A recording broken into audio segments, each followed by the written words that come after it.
Hello, Timberwolves fans. Are you ready for Timberwolves Explosion? Today will be episode number 7. Are you ready for the explosion? Here we go. Today is Thursday, October 16th, 2008, right after the final presidential debate. Very entertaining last night for some of you, unentertaining for others, entertaining for me. So we'll just leave it at that.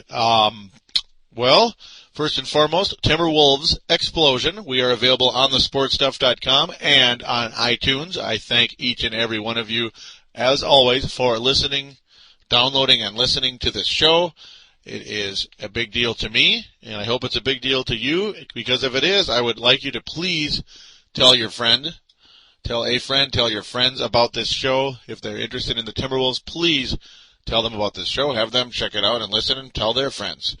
Now, on thesportstuff.com, we do have a message board. There is a button on the upper right-hand corner of the front page of thesportstuff.com. It says TSS Boards. Simply click on that. You'll be prompted to sign up or sign in. So if you do not have a screen name yet, please sign up. It is 100% free and 100% fun. You can interact with us podcasters, as there are multiple shows on this station or website or whatever you want to call it. Pretty much website. Yeah, do check it out. You can interact with all of us. There are about 230 members, 225 members, somewhere in there. It's great to have you. Let's have some more. The more the merrier. Now also TimberwolvesPress.com, TimberwolvesPress.com. Also check out that website. A friend of mine. And for great Wolves coverage on that site, do check it out. Timberwolves fans, more than worth it. And now with that, we're going to get into our show today. As first and foremost, we're going to talk about, we're going to review or preview the Pacific Division. The Pacific Division in the Western Conference. This is the second last division preview for this show, and then it's on to real Timberwolves basketball. Of course, we're going to talk about the preseason, the scores in the preseason, how people performed, takes, a little bit of news. Not really much news this week in particular, but more or less just updates on how things are going when it comes to the Timberwolves preseason. Also, I'd like to add, though, how this division does include the Phoenix Suns. Dave Eng, or Deng, his name is Deng on the message boards, but Dave Eng from Australia, good friend of mine on thesportstuff.com. I was on Run and Gun Phoenix Suns, which is a great podcast, to preview the Northwest Division. Sorry about that. I was on the last show, about 20 minutes of that show, though listen to the entire show. I believe it was episode number 54, Northwest Division preview. I enjoyed myself very much. Would have loved to have him on this show for this division, the Pacific Division, but our schedules just ain't going to add up. My schedule really sucks, as I've said before. I would have done the show tomorrow on Friday with Dave Eng, but I have to work tomorrow in the evening. Pretty much a whole full day of work from sunup till well after sundown. Just another long day with 2 jobs. So, that's just how it goes. So I just thought I'd get that out of the way. Do check out that show. Dave Eng is a great guy, and I thank him always for being a part of that show. And hopefully I can be on his show again, and hopefully he will be on my show this year to talk some Wolves and Suns when they compete against each other. Now, after that, we're going to take our first break, and then we will get into that Pacific Division right after this announcement. Here on thesportstuff.com, get on board the Viking ship with Purple Mafia. We will talk about the new Purple People Eaters and the best running back in the NFL, Adrian Peterson. This team is ready to make a move forward. Purple Mafia is available on thesportstuff.com, along with iTunes and MediaFly. Simply download and listen to the most honest and passionate Vikings coverage.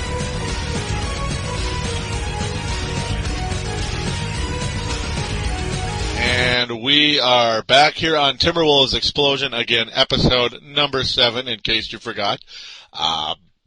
Real quick, the plug you just heard, Purple Mafia, my Minnesota Vikings podcast. Ratings are pretty good, very popular show. I enjoy doing it. Unfortunately, I was unable to do the show last week because my schedule, as I said before, sucks. That is the second time this year I have been unable to review/preview a game. So, unable to review the Detroit Lions game. So I'll just say real quick, it really sucked. Yeah, it sucked. So I'll just leave it at that. And, hopefully I'll have a show rocking and rolling this coming week here to review the Bears game. Should be exciting. Now, for any of you that may care, they're listening to this. So yeah, do check that out. Sorry for the somewhat long intro. Just a lot of stuff to get to this time around, especially the Dave Eng thing. So would have loved to have him on the show. And you get the idea. Pacific Division, 5 teams once again. You have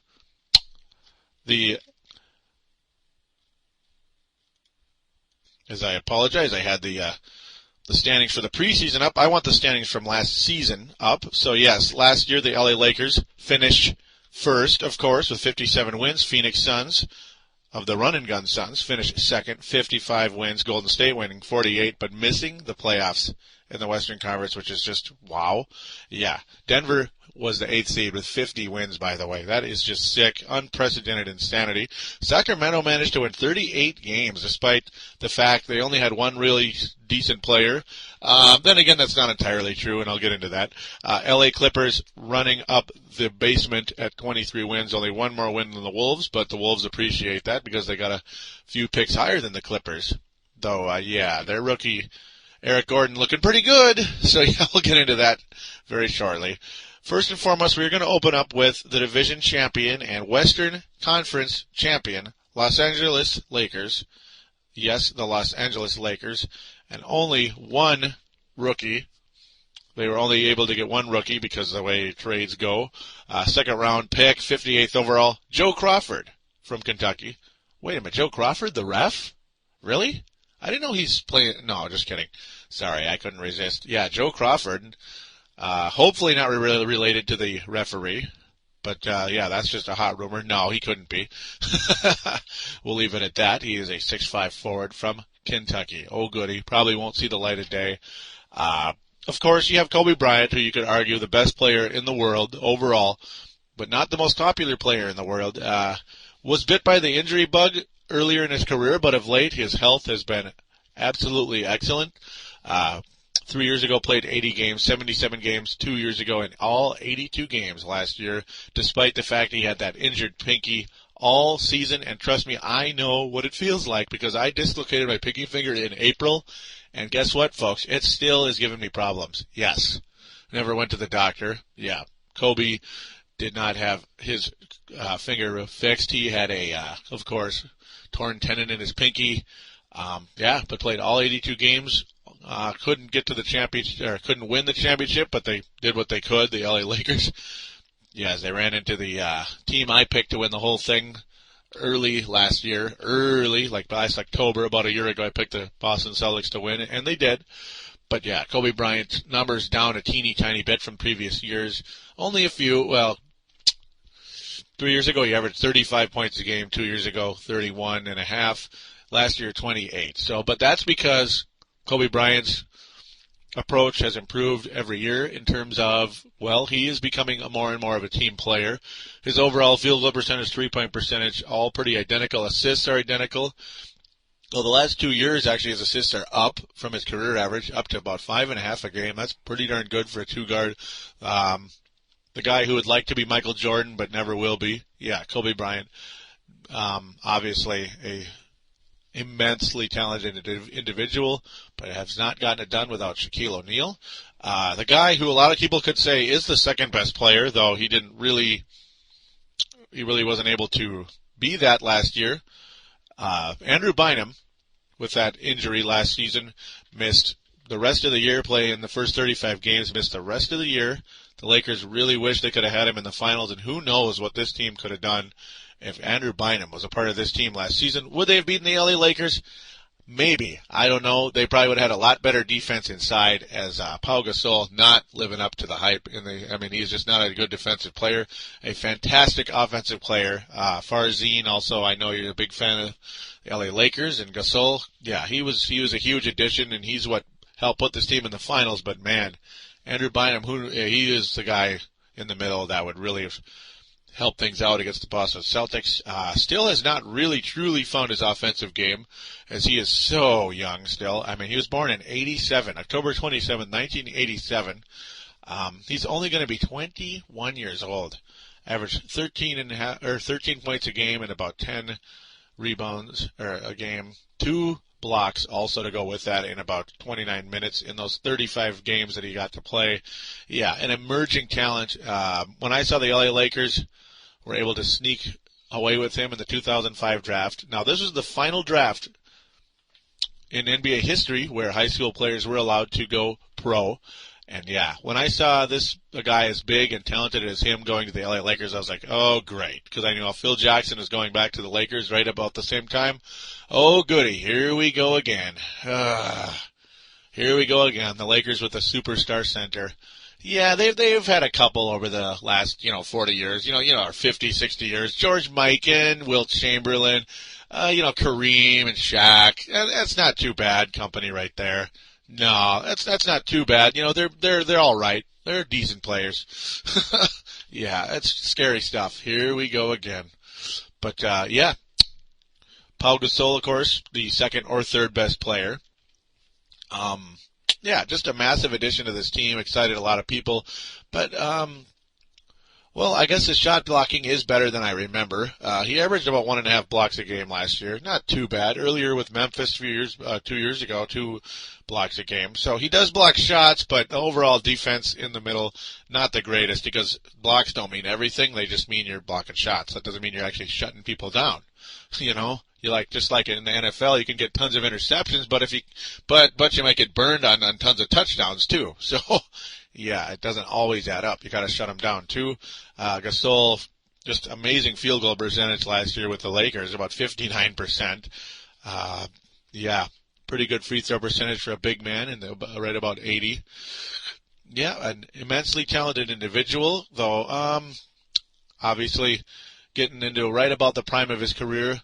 Not quite the explosion that some people may have expected him to become, but still huge member of this team. And yeah, this team very possibly could get right back to the NBA Finals next year. The other major player of note, Lamar Odom, as he is still a member of the LA Lakers. Yep, he was, of course. That's the one thing I kept forgetting last year. It's like, man, Lamar Odom is still there when the whole Kobe Gasol and Bynum deal. Sheesh, Lamar Odom is still there. Yeah, and by the way, as I said before, Bynum wasn't even a member or wasn't even available by the time Gasol got there. Yeah, this is a pretty dangerous 4 players at 4-star thing going on with the LA Lakers. Going to be hard to say anybody can beat them. Lamar Odom had a very solid year last year. Statistically, his points were down, his rebounds up though, and his field goal percentage up significantly. So also his 3-point attempts way down. That is good news because this guy shoots way too many stupid 3-pointers, or at least he did in the past. And yeah, he would kill his teams in the day, the Clippers especially, but yeah, with the Lakers for a while too.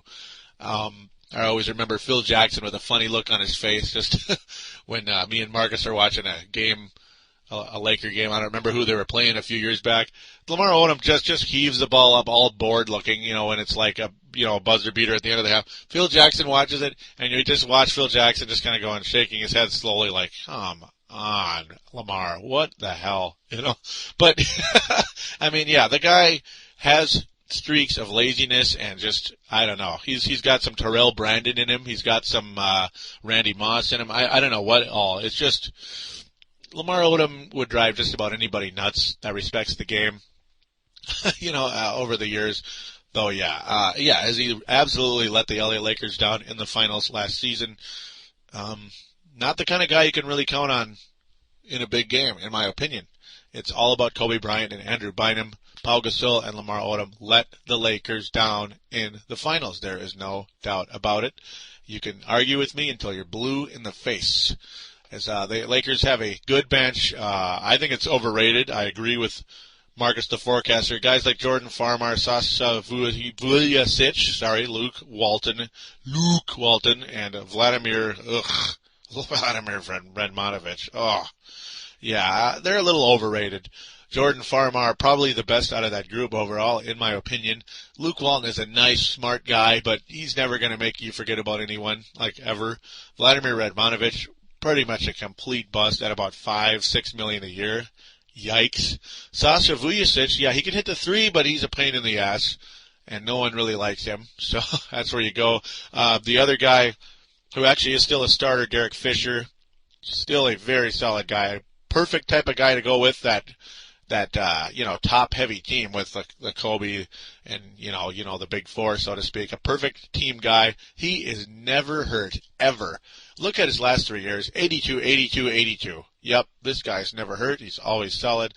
Went through some painful stuff with his daughter a year ago. Went from Utah back to LA, and we wish him the best in that. It's working out for him right now, so gotta like that.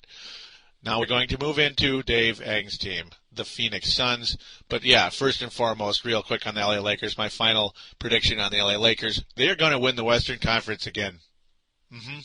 I could very much see LA and Boston finals again. And yep. I'll give you my prediction on who's going to win the championship next week, as that will be the final predictions. I'll just get into that then. Phoenix Suns, the Phoenix Suns. Yeah. They got Robin Lopez.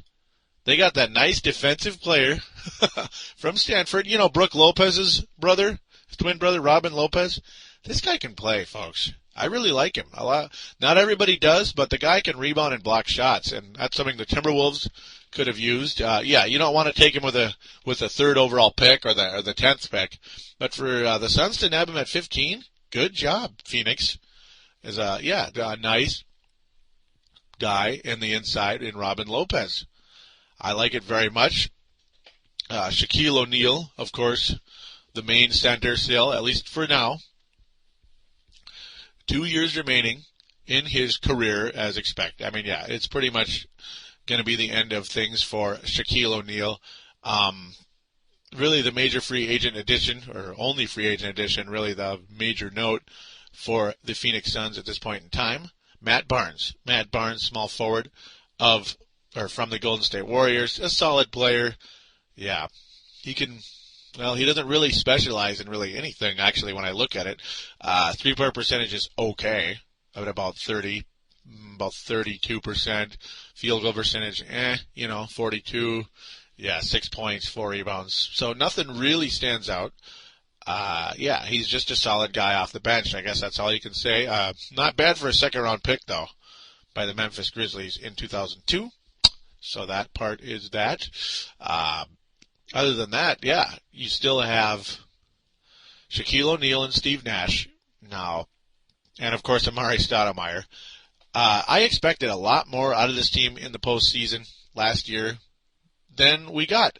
Unfortunately, they ran into the San Antonio Spurs in the first round. Yes, the same team that knocked them out the previous year in a very entertaining second-round series. Spurs and Suns, that is a phenomenal matchup. Absolutely awesome. You get the prolific offense against the prolific defense. Something's got to give. Well, usually the defense tends to win in those type of situations. Offense sells tickets, but defense wins the game. Yep, that is an old school quote, and it lives lived forever. Unfortunately, it looks like Steve Nash and Amari Stoudemire are hurt as of right now. That a partially torn iris for Amari Stoudemire. No major note on when he'll be back or what's the deal. That's no good. Steve Nash has injured his ankle. That's not good either. So, yeah. I'm assuming he is day-to-day, as that's pretty much what it's saying without saying it. That's a very interesting start to the year for the Phoenix Suns with their new coach, Terry Porter, who I do like a lot. I think Terry Porter is underrated. I thought the Milwaukee Bucks pulled the plug on him way too quick. Only 2 years in Milwaukee. Great success his first year. A sophomore slump the second year. Oh, there's no junior year. He's done. They let him go right away. So I didn't understand that. Was an assistant for the Detroit Pistons for a while under Flip Saunders. Yep, Flip Saunders, former Timberwolves coach, who coached Terry Porter here in Minnesota. For a few years when Terry Porter backed up Stephon Marbury. Other than that, you still have some nice role players here. Boris Diaw, Raja Bell, and Grant Hill, they are all still apart. I think Leandro Barbosa, I should say. Grant Hill still sticking around. I believe this is the final year of his contract. A solid player. Nothing really stands out, but other than his wonderful field goal percentage for a swing man, 50%. Other than that, though, 13 points a game, 5 rebounds, 3 assists. He is what he is. He's a nice, solid role player. He's obviously going to start, of course, at this point in time. He's going to stay the starter because there's nobody on this team who I think can really knock him out. Raja Bell, a fabulous defensive specialist, has gotten in trouble here and there with his. He's got a little Bruce Bowen in him. He's a little dirty, as we've seen before. He's got that devilish look in his eye and the devilish smile. So I always get a kick out of that. The dude can hit 3-pointers like nobody's business. 41% 3-point shooter for his career. Yeah, this guy can get it done. Fabulous player for the Suns. This team overall looking like, looking like they're going to go in with a nice, solid season. I think they don't get any younger, as age absolutely an issue. Shaquille O'Neal is 36. Yeah. Steve Nash is 34. He's going to be 35 in March. Grant Hill is 36. Mm-hmm. We got some old guys. Raja Bell is 32. So not much youth on this team other than Amari Stoudemire. And, like Robin Lopez. Robin Lopez is not the future of this team. Boris Diaw, Leandro Barbosa, though, those guys are still fairly young and very talented. But I don't know if they're necessarily franchise-changing players. Amari is the same age as Diaw and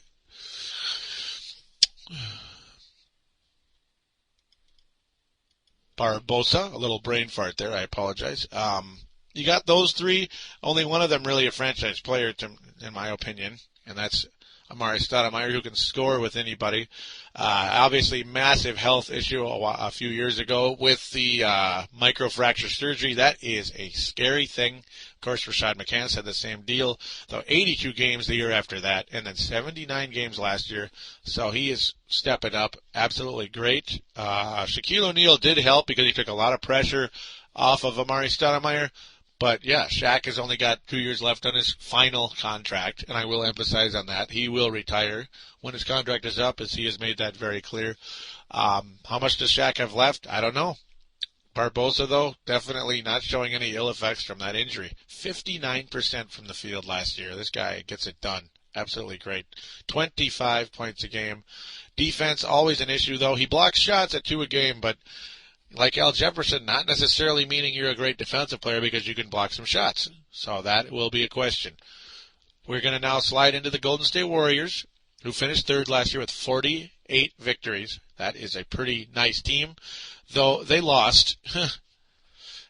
Golden State Warriors lose Baron Davis in free agency. He goes to his dream job, the LA Clippers. Fun. Terrific. Yeah. Wow. Man, when you look at the point guard situation, this team is going to take quite a dip, I think, this season. As when I look at this roster, I'm like, who are these guys? What the heck? This is a really what's going on? Yeah, the Warriors lost a lot of people. Anthony Randolph, though, that's a player who was rated pretty high in the draft, 14th overall. I look to him to be a pretty solid player. Richard Hendricks, know nothing about him. Took him late in the second round. Yeah, another forward. I have no idea if he's related to Jimi Hendrix, and I highly doubt it.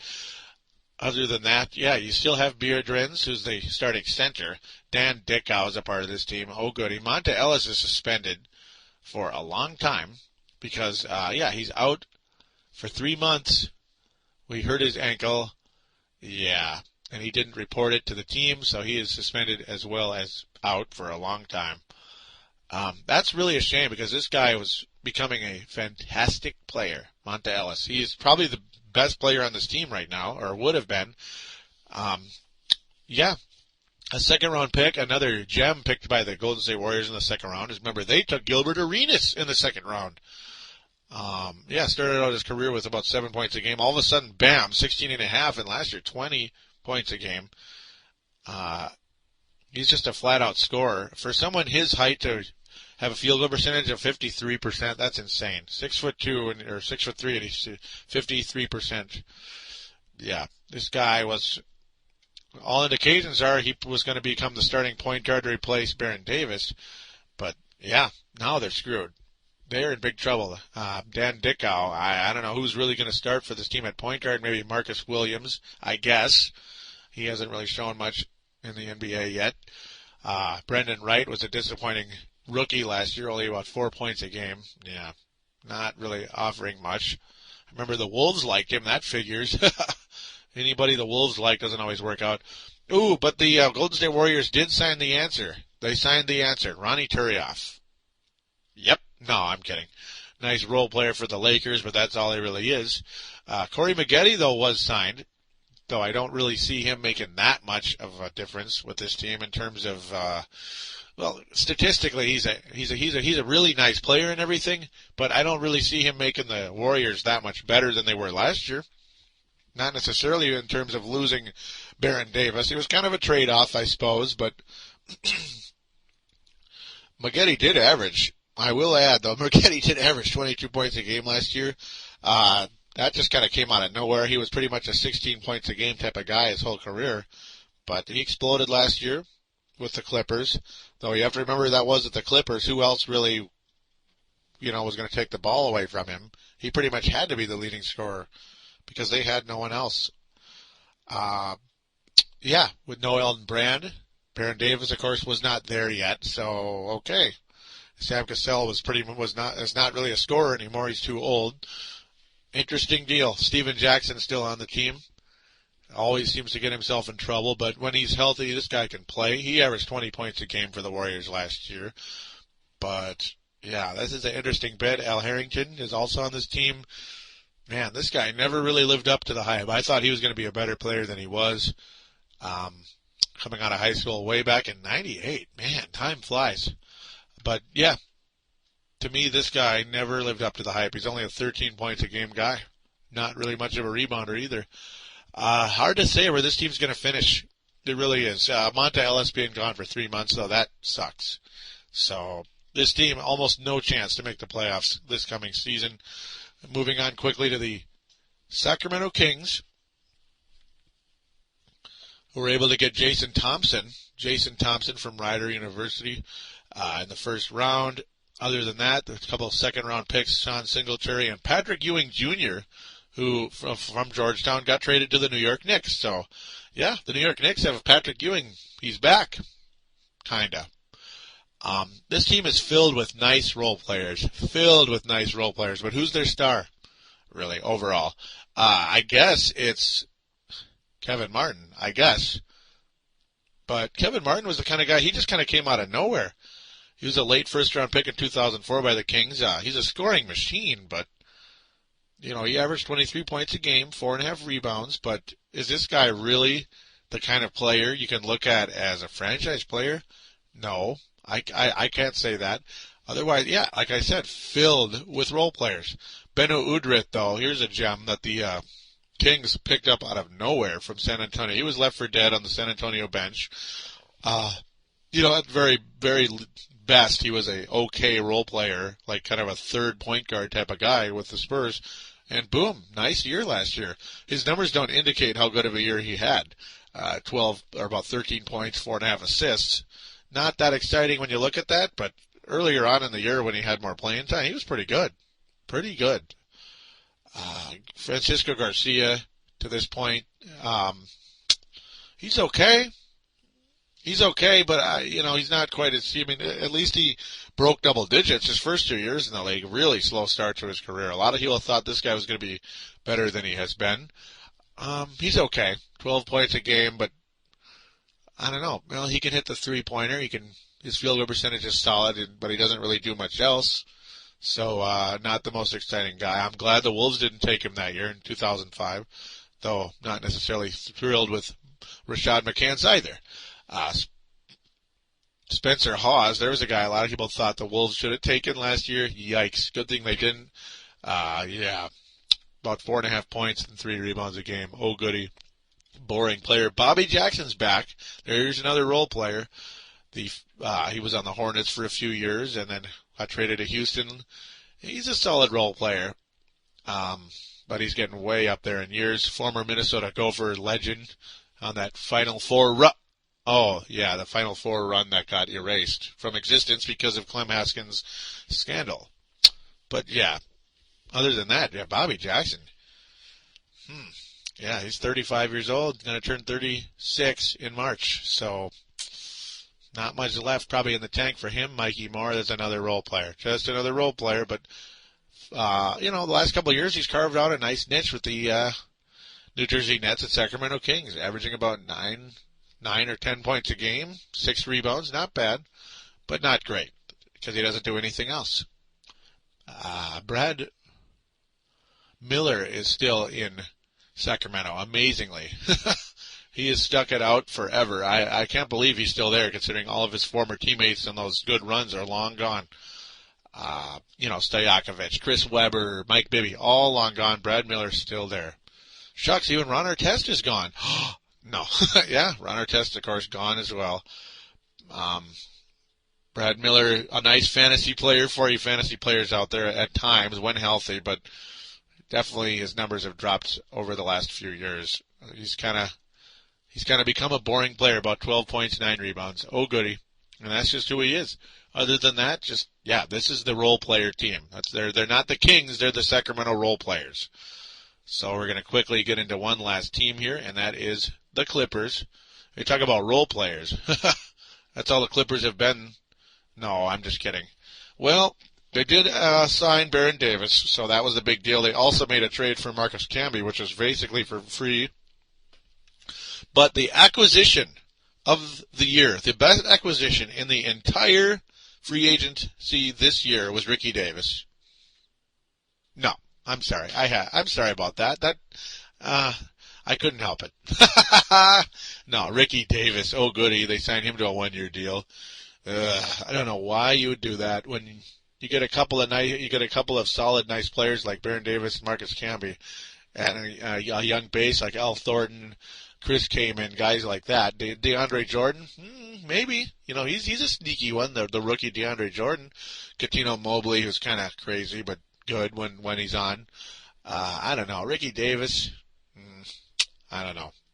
We'll see. Eric Gordon, though, looking really good in the preseason. That is encouraging for this team. Of course, he's not going to be starting, at least not at point guard for this team. Might see some shooting guard with Baron Davis. That'd be fun to watch. Though Coutinho Mobley is probably going to be starting out at shooting guard with Baron Davis. I would think at this point, even though he's getting a little older. Marcus Camby, of course, getting older, tends to get hurt a lot. But when he's healthy, this guy's a shot-blocking machine. To have him going along with Kaman, and you have Baron Davis, and Al Thornton, all these guys together, this ain't a bad team. The LA Clippers will definitely improve this year. They could win in the mid-30s, at least mid-30s games, maybe even more. Who knows? They could be one of those funny teams that'll surprise you. So, that's going to be my take on the Los Angeles Clippers. I kind of like that DeAndre Jordan move, though. A lot of people thought it was kind of, don't think much of him. But watch out for DeAndre Jordan. That could be a move the Wolves maybe should have went after. At some point, maybe trade up in the first round or sneak into the second round somehow. We'll see. I'm definitely going to be wondering about that one. But yeah, this team has got some interesting players on it. But unfortunately, I'm still, real quick, I'm going to do my division predictions very quickly. LA Lakers first. Second place, Phoenix Suns. It's going to have to be the Phoenix Suns. Third, I am going to go with the LA Clippers. Yeah, I'm going to say the Clippers are going to finish third because I'm crazy. I'm not high on the Sacramento Kings going into this year or the Golden State Warriors. The Kings don't have much of an identity other than Kevin Martin. So, no, they're not going to, they're not going to really do much this year. And, the Warriors, I think the Warriors finish fourth and the Kings fifth. Okay, so that's what I'm going to go with. Lakers first, Suns second, Clippers are going to finish third. Yeah, there's my wacky pick of the year. Warriors fourth, Kings fifth. So with that, I'm going to take another quick break, and we're going to move into a few Timberwolves talk, or Timberwolves scores, and I'll be right back right after this final announcement. Here on thesportstuff.com, we're toughing up on Brave the Wild with Paladino. Join me, Paladino, as we brave the Minnesota Wild Hockey Club on our way to the playoffs. We're available on thesportstuff.com and iTunes. The boogeyman, Derek Bugard, says you better listen or he just might drop the gloves. Call up your courage and brave the Wild with your buddy, Paladino Joey.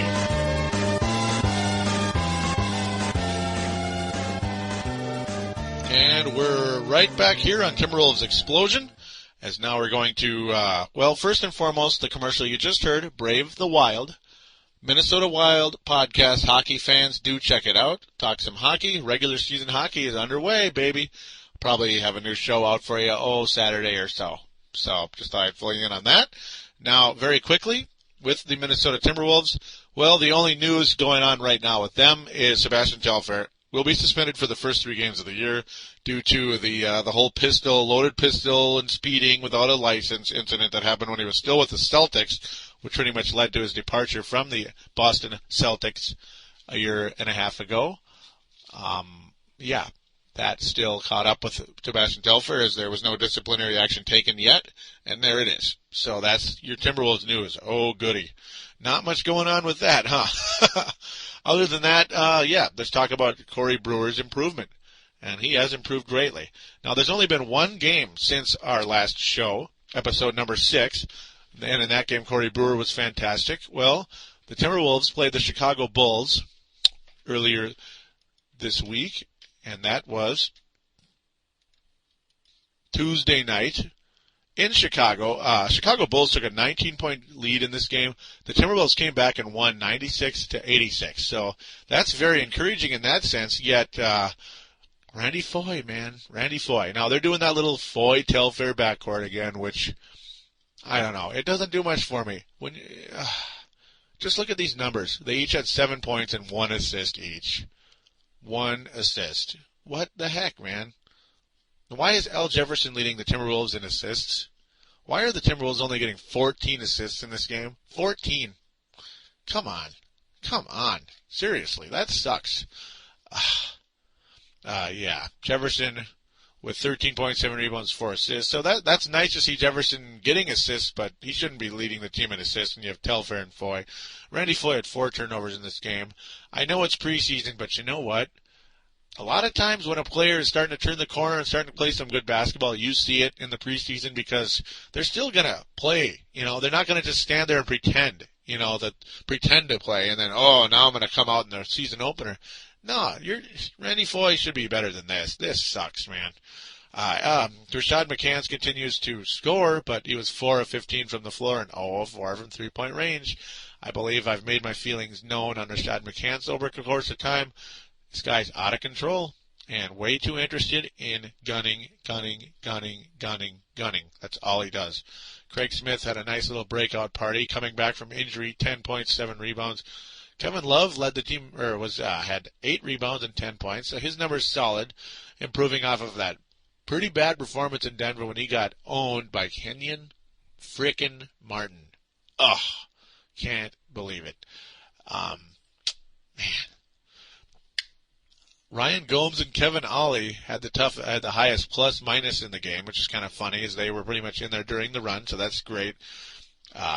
Rodney Carney, an okay game, nothing great though. And he only had 3 points though, 1 rebound, 1 assist. He kind of did what he could in short time, a nice defensive specialist. But the story of the game for the Timberwolves, Corey Brewer again, 5 of 11 from the floor, 15 points and 9 rebounds. Nice. I like it a lot. I do. And also got a block and a steal in the game. So that is very good news there. Drew Gooden, for some strange reason, went off against us, 9 for 13. I don't like him very much. Don't really think much of him. Derrick Rose looks like he's going to be an absolute star in this league. Crossed over Randy Foye badly. Not only are Randy Foye's offensive numbers pretty lame, but Derrick Rose, already better than Randy Foye right out of the gate. Randy Foye is third year in the league. Derrick Rose hasn't played a real game yet, and he looks better than Foye already. Yeah, and I mean a lot better, and that sucks. Very painful to watch. I really wish Derrick Rose was on this team. If we could have got that dang ping pong balls to bounce a little bit more in our favor than they did. Ben Gordon's still out because of injury. Is right after he signed a contract, he got hurt. And isn't that always how it goes? It sure is. Whenever there's some type of holdout or whatever, just even if it's just a new contract in general, it seems like hurt right away. So that's how it goes. Nociani chipping in 18 off the bench. Luol Deng 15. Luol Deng played 44, almost 45 minutes in this game. This is a preseason game, Mr. Vinny Del Negro. What are you doing? You don't want him in there for that long. It's a preseason game. What if Luol Deng gets hurt? Sheesh, you just signed him to a huge contract. Come on now. Use your brain. I don't know what they're thinking. Sheesh. Are you trying to punish the guy because the Timberwolves made a comeback and beat you? Bulls 0-3 in the preseason. Wolves 3-1. The Wolves play Toronto tonight in a couple of hours. Toronto Raptors. Just kidding. And then they've got a couple of games next week. Denver, Chicago, Milwaukee. I'll probably do a show. I don't even know my schedule yet. But with that, I'm going to quickly get into last week's poll here. And, of course, the question was, who wins the Southwest Division? Who wins the Southwest Division? It's the New Orleans, San Antonio, Houston, Dallas, or Memphis. The Hornets taking 75%. Heck yeah, that's who I took. And the Spurs 25%. And nobody picking Houston, Dallas, or Memphis. Alrighty then. My quick take was I'm going with the Hornets. I think they have a lot of momentum coming into this year, and adding James Posey, who is a winner, only can help this team in the coming season. San Antonio and Dallas only get older with guys like Duncan Ginobili, Kidd, and Dirk. Houston is too inconsistent to trust down the stretch, and Memphis is too raw. Redsten, moderator of San Antonio Spurs, and good poster here on the boards. Love to hear from him always. His comment is he's actually going to go Houston. Well, you didn't vote for him. Whoopsies. You got to press the button there. But yeah, he says he's going to go with Houston. I think they can take out the top this season. Even with Yao for 60 games, they could win it. I like that take. That's a good take because they do have Ron Artest to go with Yao and McGrady. So the team is very talented. And they went on that ridiculous win streak last year. That doesn't mean they're going to go on something like that again this year. But who knows? Good take, though. Good basketball take by Redsten, always. Hope you keep posting on here. Maybe he'll have a Spurs show someday. I keep saying that. But yeah, this next poll will be, what do you expect, right? Who wins the Pacific Division? Is it going to be the Lakers? Is it going to be the Clippers? Is it going to be the Suns, the Kings, or the Warriors? Who's it going to be? It's up to you. It's your vote. Please do leave a comment. It is great to hear from you guys, to comment. Conversate with me here on the boards. You'll be heard from on the air. Unless it's just kind of an ongoing conversation between each other, which is okay, but I can't read 99 posts, if it gets into that, where you guys just kind of debate on Ron Artest or whatever. So, with that, I'm pretty much going to call it a show here. Again, another about 45-minute show because these are division previews. They take a little bit longer than a normal Timberwolves Explosion show would. I hope you've been enjoying these. I have. It's a lot of fun going across the league. It's not just about the Timberwolves all the time, even though it will be once it's regular season time. Other than whoever opponent we're going to play, will analyze those guys. So, once again, thank you for listening to this show. It's been a lot of fun as always. Hopefully I'll have a guest on soon, and schedule permitting, that is, as you never know with me and my schedule. Other than that, what division do you think I'm going to preview next week? Can you guess? Yep, that's going to be the Timberwolves division, the Northwest Division Timberwolves, baby. Timberwolves are going to be in that division, so we'll have a little more Wolves talk and predictions going into the season. And I'll have my final predictions on who's going to win the championship, though I did say you can kind of guess who I'm picking to go to the finals. Over my earlier shows, of course, I picked the Lakers, who are going to win this division this year. That's who I'm picking. I think they're going to win the West. And in the earlier show, way back, my very first division preview, I had the Celtics in it, and I picked them to win the Eastern Conference. So, wink, wink. Now, with that, I'm going to conclude this show, and hope you do check out my MySpace for Timberwolves Explosion. It's myspace.com/Timberwolves Explosion. myspace.com/Timberwolves Explosion. Do check it out. It's one word. Do add me on there. It'd be great. Other than that, sign up for the message boards, as I said, and we'll talk to you in about a week. Take care.